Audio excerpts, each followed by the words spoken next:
All right, so this week we're going to specifically be looking at the American Society of Magical Negroes. I want to make sure I say the title right.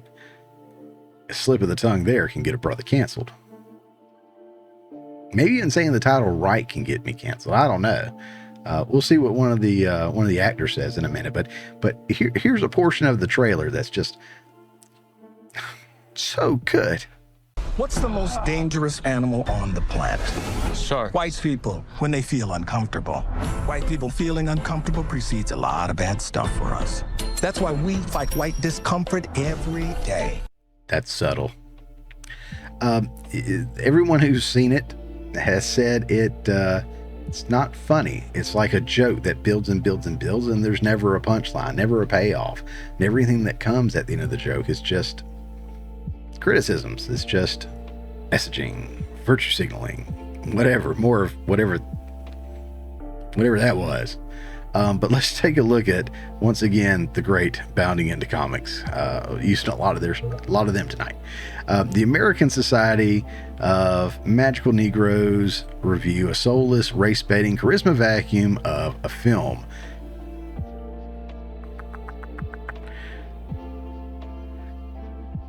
Live in a world where Hollywood can't seem to figure out why people aren't going to the movie theaters anymore. Maybe the problem lies in the fact that Hollywood is continually pumping out nauseating left-wing progressive lectures thinly disguised as entertainment, and there's no better example of this than the latest film from Focus Features, the American Society of Magical Negroes. A supporting black character in a film who usually comes to the aid of the white protagonist, a magical Negro, is a stereotype that has been complained about in movies for quite some time. The term was crafted by notorious race hustler Spike Lee, who was bothered by the on-screen race relations between black people and white people in movies. What if we were able to create a movie about a group of black people who have to go around to keep white people comfortable for their own safety? This is the premise of the American Society of Magical Negroes. I realize that the title could be controversial too, as I'm reading it more and more, right? But again, let's see what one of the lead actor, what did he think about that when approached about someone saying the title? Justice, how are you, mate? I'm good. How are you? I'm good. Hey, I'm really looking forward to your upcoming film. Oh, thanks. I'm not even sure if I can say the title. Am I allowed to say the title? You know. I was just shorten it to American Society. American Society. Oh, white people need to shorten the title? White people need to shorten I like that. Yeah, I don't like that. If I can't say the title of your film, then I'm not going to go see it. If I can't, and this takes me back, and I had this conversation in a long car ride to and from Atlanta when we were shooting a little documentary interview. I'm the only white guy in the car, and I'm talking to the other guys I'm working with. And, you know, I grew up listening to Tupac, Outkast, Dr. Dre, and, you know, the N-bomb gets dropped a lot. That's not a word that I say, but if I'm singing a song and it's one of the lyrics, it may come out. And I said, is that wrong? They're like, yeah, you probably shouldn't say that. And I was like, you know what? Screw that. If you put it in your song and you want me to pay my hard-earned money to buy your album or go online now and, you know, pay for the music there and stuff, and you want my money, then I'm going to sing the lyrics. And if it offends somebody, then I don't care. I just don't care. I'm not going around and saying something to be offensive. I am singing your song because I love your song, because I enjoy it. It's an homage to you anytime somebody's singing and enjoying your music, right? And if you're saying, hey, maybe don't call the name of the movie or the name of, you know, of our shows or our songs and stuff, you know, their actual names. Maybe you should say something. No. If you can't make a movie for everyone, just don't make the movie. Or expect the consequences of your actions. Meaning, if you don't want certain people to say it, you don't want certain people to see it, expect them not to do that. Okay, we're going to look here again at Bounding into Comics. That was, the first article was prior to the film coming out. And now let's take a look at the after, before the after.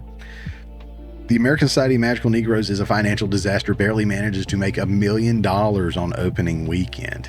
That's right. The American Society of Magical Negroes, a self-described comedy produced by Focus Features and directed by Kobe Libby, is a massive financial disaster that will likely fail to break even.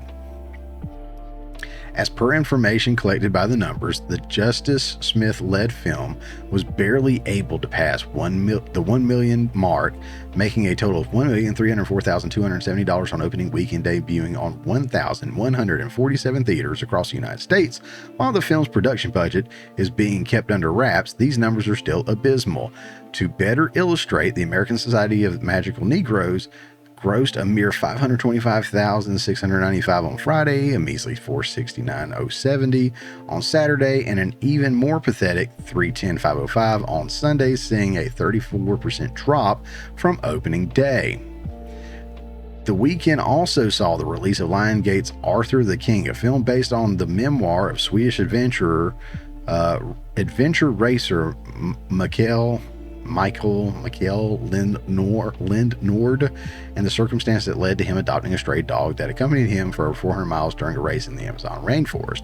To put things into perspective, Arthur the King, starring Mark Wahlberg in the leading role, grossed a total of $7,633,898 on opening weekend, debuting on 3,003 theaters, landing the third position at the box office behind Warner Bros. Dune Part 2 in second place and Universal Pictures' Kung Fu Panda 4 at the very top of the chart. The American Society of Magical Negroes had to settle for the box office chart's 9th place, and word of mouth isn't doing the film any favors. On review aggregator site Rotten Tomatoes, which I think I said tomatoes just then, I'm sorry about that. Let my trailer park show. On review aggregator site Rotten Tomatoes, which I'm so hit and miss on that site, I can't take it as the gospel. I mean, to go in and see what Nanette got versus what any Dave Chappelle special gets is just night and day. I mean, it's not super accurate. So let's take a look at what it says, but anything that comes from Rotten Tomatoes, take with a grain of salt. But from Rotten Tomatoes, it says the American Society of Magical Negroes has a critic score of 30% and a 59% audience score. Similarly, the film was met with mixed of average reviews on Metacritic, based on 19 critics' reviews for a disappointing 52/10 and user score of 0.5 out of 10, based on 43 user ratings for overwhelmingly dislike user score. 52 out of 10. I wonder if that's 5.2 out of 10 or 0.5. I don't know. Interestingly, the film's director had previously declared that he wasn't concerned about audiences not understanding the message he's trying to push with the American Society of Magical Negroes.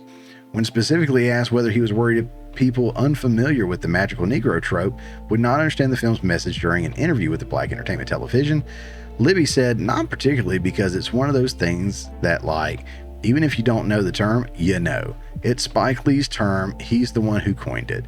You know that black character that's just there to be nebulously black in the background.